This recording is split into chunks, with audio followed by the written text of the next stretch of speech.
ukuvuga ngo ubu tuvugana amagingo aya ngaya mu mujyi rwagati wa Kinshasa isasu ririmo riraturika ku rwego rukomeye cyane, aho abaturage bakomeje gukomeretswa n'ibisasu.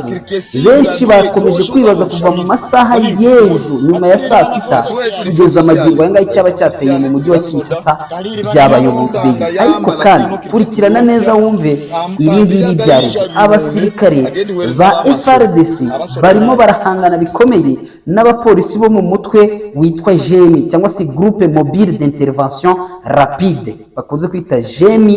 Abangaba nibo bari kurasana bikomeye n'ingabo za FARDC. Barimo barapfa iki abasirikare?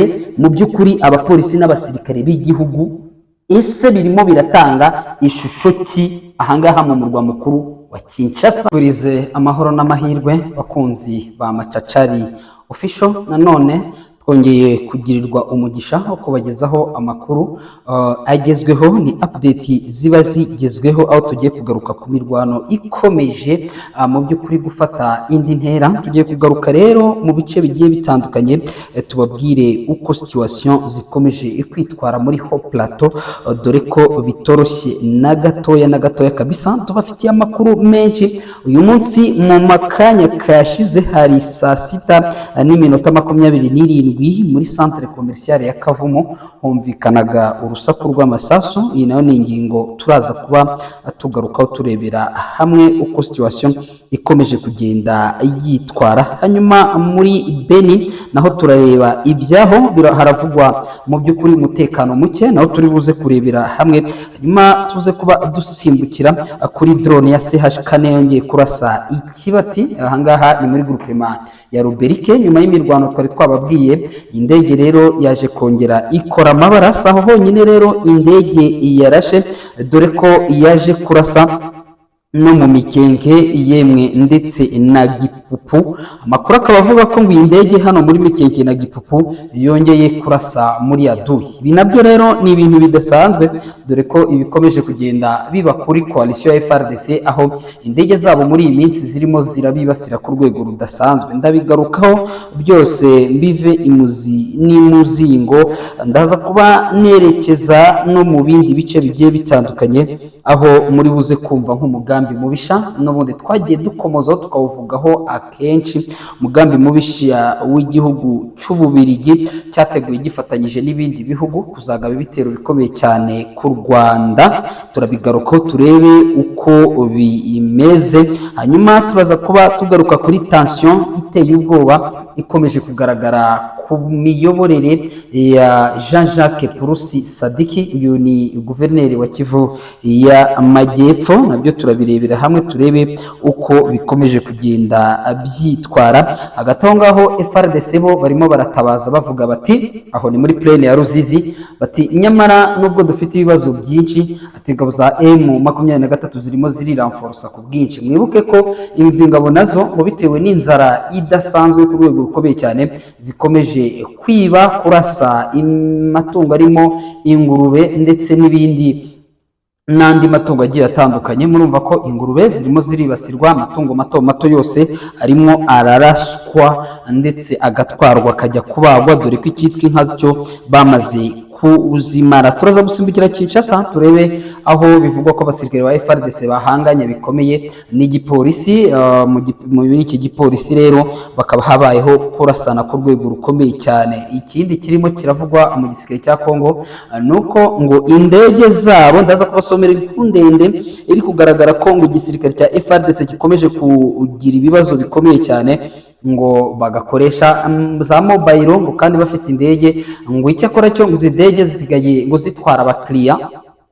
Ubwo abakiriya n'abapasaje basanzwe ngo bakishyura hagati y'amadolari 100 n'amadolari 200, ngo ariko ngo izi ndege ngo zikaba zikoreshwa mu gutwara amakoli, zikaba zikoreshwa gutwara amaminere ndetse n'ibindi ibikorwa bigiye bitandukanye. Ngo bikaba biteye agahinda rero kubona mu by'ukuri ibi birimo birakorwa. Munyemerere rero, ni ingingo nyinshi, amakuru yo ni menshi, icyo musabwa murakizi ni ugukora subscribe, ariko kandi niba warayikoze nyamuneka make sure yuko wadukoreye kuri like, kubera ko kudutera like nibyo bidutera courage yo kuza gukora like, nibyo biri gutuma nubwo sante itameze neza turimo turagerageza kwihambira tukababwira igihari, nubwo ari iminota mike cyangwa se wenda uburyo turi kuyavugamo bushobora kuba na morale ari nkeya, ariko nyamuneka ntuvaneho kabisa urushinge. Munyemerere rero tuyanzikire muri plane ya Rusizi. Muri plane ya Rusizi niho mu by'ukuri magingo yanga benshi barimo kuvuga ko imirwano ishobora kuza kwaduka, isaha iyo ari yo yose muri iki kibaya, cyane cyane ko iki kibaya cyari kimaze kabiri nta masasa arimo. Muzi ko ari FARDC yirinda kugaba ibitero, M23 yo iri muri CCLF, bien sûr iri muri CCLF, ntabwo yo ikirimo gukenera gufata. Bo barimo baratabaza bavuga ko AFC M23 bishobora ngo kuba advancingana ngo kuko ngo bahabonye ingabo nyinshi, ngo ndetse ngo bafite gahunda yo gukora mu mujyi wa Uvira. Donc ngo bafite gahunda, ngo bafite umugambi wo gusimbukira mu mujyi wa Uvira, ngo nibyo barimo baramenyesha ubuyobozi bwabo bwa gisirikare. N'abasirikare bari aha muri plane bigaragara ko bamaze kuba delese, bigaragara ko bafite ikibazo. Reka mbasomere iyi nkuru, nyibasomere mwumve uko imeze. Abaturage bamaze kubarambirwa, ubwo nimvuga muri plane mwumve muri axe ya Kiriba, Biriba, ndetse ukomeza werekera uri kugenda doko kuva Kabunambo urabizi ko ikontorwa na FCM 23, ugakomeza ukagera mu mujyi wa Uvira, za Runigi zo zose n'ibindi bice bigiye bitandukanye kugeza mu mujyi wa Uvira, cyangwa kugeza wenda ahangaha muri ku mupaka wa Kavimvira. Ukuvuga ngo ntabwo aba basirikare bamerewe neza, bafite inzara, ngo nta biryo bakibona. Rero icyabo barimo barambura abaturage, kandi bakambura abaturage batabaza bavuga ko bafite inzara, ariko kandi ngo na FCM 23 ngo irimo irategura ibitero bikomeye, ngo isaha iyo yose ibyo bitero bishobora kuza kubibasira. Numva iyi nkuru twagerageje kugenekereza dushyira mu rurimi rw'ikinyarwanda, ngo kubera kubura ibyo kurya bihoraho, itsinda ry'ingabo za FARDC ryitwa Hibu rigizwe n'abahoze ari abagizi ba nabi bakunze kwita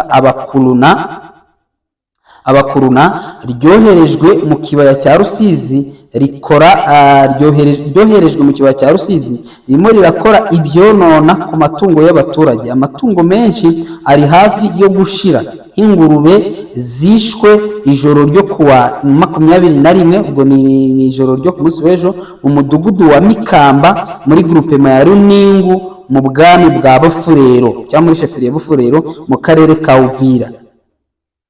Aborozi rero bababajwe n'iriya gahunda ngo n'ihindagurika ry'ingabo zivugwa ko ari iza leta. Donc birimo birabatangaza, barimo baribaza bakavuga batese ibi bintu kweri bibaho. Ati ese abasirikare bari abahibu bahoze muri ya mitwe bita bakuru, na babandi muzi uwo bitaga Constant Mutamba yahigaga ashaka kugira ngo abarangize. Aba rero nibo barabafashe babashyira mu gisirikare. Bamaze kubashyira mu gisirikare, abangaba nibo ngo bari kwicwa n'inzara, bamara kwicwa n'inzara bakiroha mu matungo y'abaturage bakayarya. Reka twumve n'irijwi ry'uyu muturage uko nawe ari marabivuga. Ati muraho bavandimwe bo muri chaîne de Mitumba. Hapa tunaleta hii picha. Ati turi kuzana ya mafoto y'izi ngurube, inapatikana milikuwa inapatikana kwenye Runingo Precisement village Mikamba. Jandi nawe maze kuvuga. Watu wenye walikuwa wanakimbia walikuwa washaanza rudia na mifugo yao. Ati abantu bari barahunze, bari batangiye kugenda basubira mu mago yabo, ndetse bazana n'amatungo yabo. Kuachilia tu mifugo. Umukurekura amatungo, bahura n'abasirikare ba guverinema,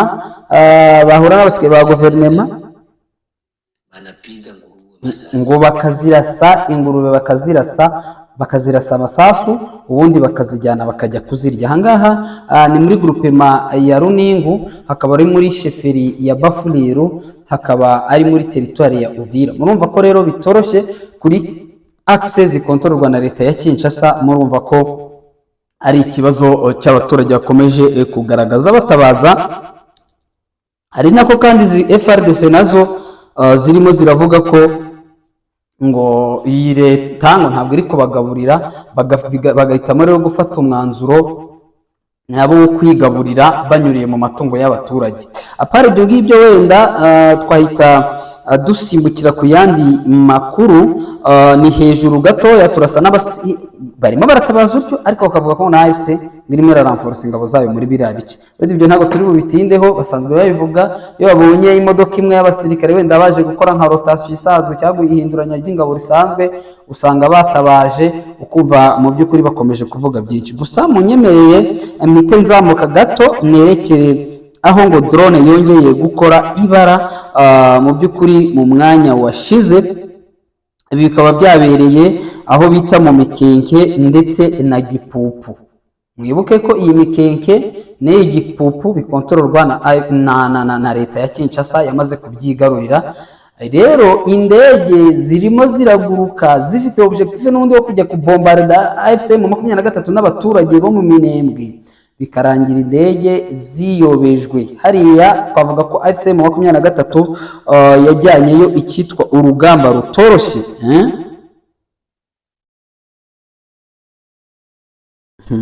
Barimo baratabaza se mu kabyaramwe ngo AFC mu 23 ngo yabarashe.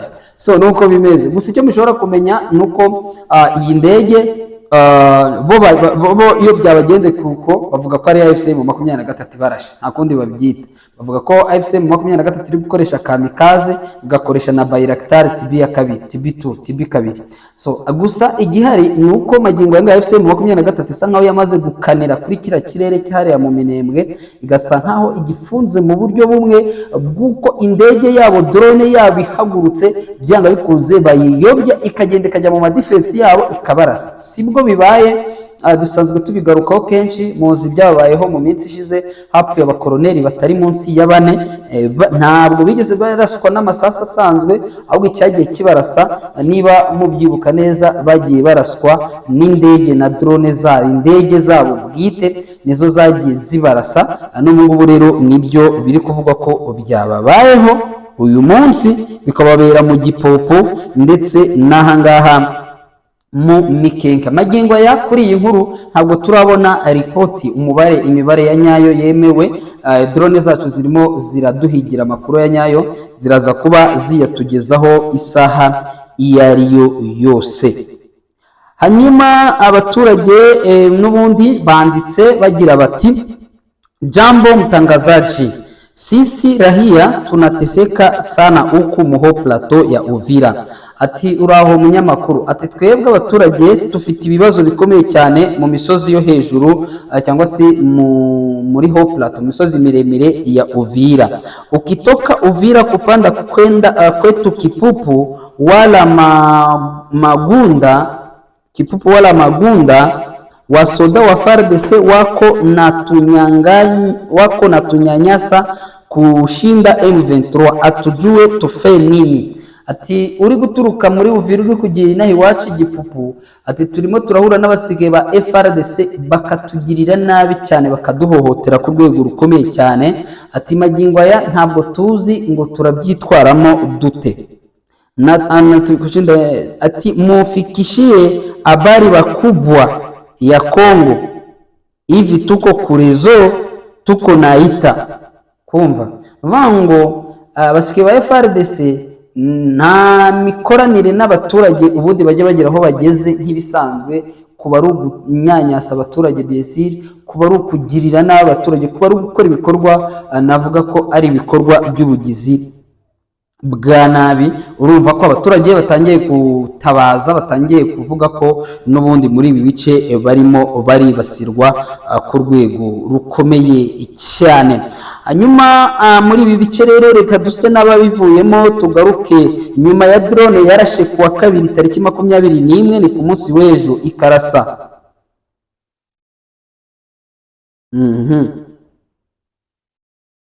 ikarasa saa 11:05 ikarasa muri Kibati. Amakuru aravuga ko n'uyu munsi yongeye kugaruka muri icyo kirere. Ati après avoir tenté de prendre le contrôle de Kibati, ils ont subi de lourdes pertes. Ati abasirikare ubwo FRDC yari imaze gukoresha drone, ubundi nta kindi kiba gisigaye uretse kuza ku butaka bari ku advancinga baza muri ibi bice. Ko se FRDC yaracyari kurwana n'abapolisi koko?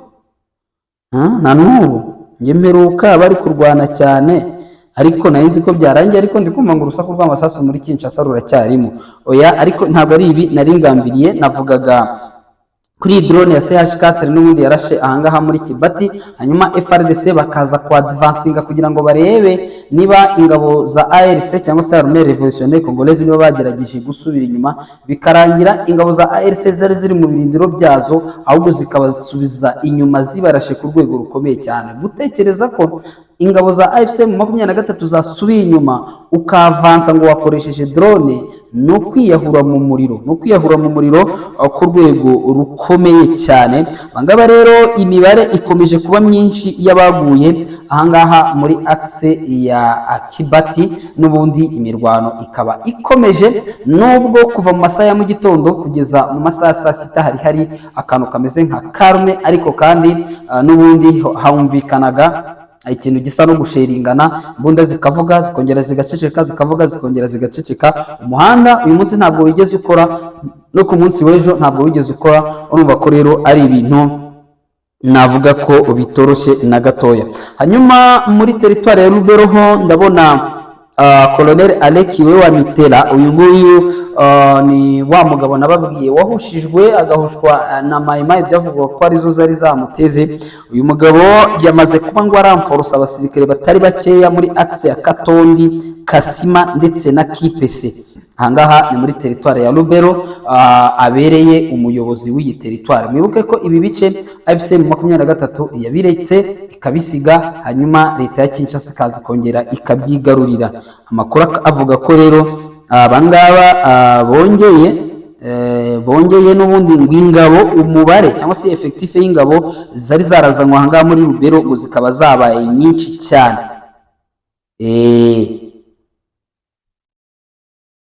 Hanyuma ndabona aba bafunzwe bo si ngombwa kwirirwa mbavuga.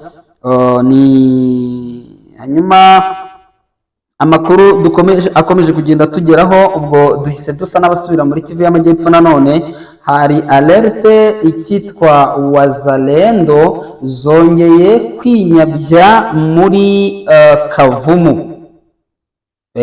Kavumu saa 12:27 amasasu yumvikanye ku rwego rukomeye cyane muri centre commerciale ya Kavumu uyu munsi tariki 22 z'ukwezi kwa kane. Urumva ko ngaha ni muri territoire ya Kabare, angaha ndetse ni hafi y'ikibuga cy'indege cya Kavumu. Ahangaha tubibutse ko ibitero bikunze kuhibanda ari ibitero biba biturutse muri parike, akenshi na kenshi bikunze kuzana none objectif ari ugusahura no kwiba, ariko bikunze kuburizwa ndetse bikagwamo n'abasirikare benshi bo ku ruhande rwa leta ya Kinshasa. Ibyo ngibyo niko bikunze kuba, bakunze kwarasa ku rwego rukomeye cyane. Drone yacu yatubwiye iti c'est 12h27 des coups de feu sont signalés au centre commercial de Kavumu ce mercredi le 22 avril 2026 messieurs. Ubwo ni ukuvuga ngo niba yatubwiye ati satire niho abaherereye, katubwira ko amasasu yumvikanye, turindiriye ripoti ya risasi na majeruhi. Ese baba basubijwe inyuma na AFC mu 23 cyangwa Kavumu? Ese ntabongeye kugwamo nk'uko byagenze ko mu minsi ishize twabonye baraswa ku rwego rudasanzwe ndetse hataha ingerere? None niba ari nako nanone byagenze, nabyo turaza kugenda tubirebera hamwe ukuntu bimeze. Hanyuma ariko zino mfungwa nari ngiye kuvuga haruguru, reka nanzivuge. Muri prison ya Beni yitwa Kangbayi, abantu bageze muri 29 muri trimestre ya mbere, muri aya mezi kwa mbere, kwa kabiri, kwa gatatu, amezi atatu, trimestre riturwamo, hamaze gupfa imfungwa 29 zose. Umva uburyo donc pénitentiaire, donc système judiciaire pénitentiaire uburyo ikora urabona ko ari ikibazo gikomeye cyane. Urumva ni ikibazo gikomeye cyane twavuga ko kitanoroshye n'akanzinya. Hanyuma nabonaga ibintu bidasanzwe nko ndi kukomoza ngo Kinshasa muri komine ya Makala ni komine ariko prizo yaho yitiriwe komine muri komine ya Makala mu mujyi wa Kinshasa muri iki gicamunsi hawe kuva ahubwo ku munsi w'ejo niho harimo harabera imirwano barimo bararwana hagati ya FRDC ndetse n'abapolisi. Donc bagize bati nabonye na activité yabyanditse ivuga iti des éléments des forces armées de la RDC positionnés au quartier Mabulu sur la route Elengesa et c'est de la police nationale congolaise appartenant au groupe mobile d'intervention Kikalungu. Abapolisi ba Jemi bakunze kwita Jemi hano muri Kongo n'abasike ba FRDC baba hariya barwaniye kuri avenue Kibambi ya mbere. No kuvuga ngo imirwano yatangiye ku munsi w'ejo après midi, none n'uyu munsi kwa kabiri magingo yangaya muri ya après midi barimo bararasana. Amakuru kabiri kuvuga ko rero abaturage bakomeje kugenda bakomerekera muri iyi mirwano. Ibaze kubona igipolisi cy'igihugu gisubiranamo n'igisirikare cyabo cy'igihugu bakarasana, intambara ikamara umunsi umwe ikamara umunsi wa kabiri. Murumva ya incompetence notoire dukunze kugarukaho tukavuga tuti nyamara Tshisekedi Chirombo ibintu byaramunaniye. Tubashimire cyane rero kuba aya makuru mu by'ukuri mwayateze amatwi. Mutwihanganire sante ntabwo imeze neza kabisa no kwihambira kugira ngo mu by'ukuri nabonye bamwe batangiye kubaza sema Cacara ari hehe, ariko ndahari no kuvuga ngo ndahari kabisa, ndaza kugenda nyabagezaho buhoro igihe mutayabonye muze kubyihanganira mumenye ko ibintu bitameze neza cyane. Mbashimire, twongere dusubire mu makuru yacu yo mu kanya ndetse nituba dushobojwe na Nyagasani tuyabagezeho makuru yacu yo nakagaruka.